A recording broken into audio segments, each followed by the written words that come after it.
A truck accident occurred shortly before midnight on February 10, 2026, in White County, Indiana.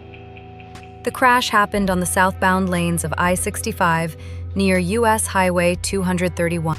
Authorities say the collision involved an 18-wheeler, which reportedly caught fire during the incident. One person was killed as a result of the wreck. It is not yet clear if anyone else was injured. Officials have not released the identity of the victim. The cause of the accident is still under investigation.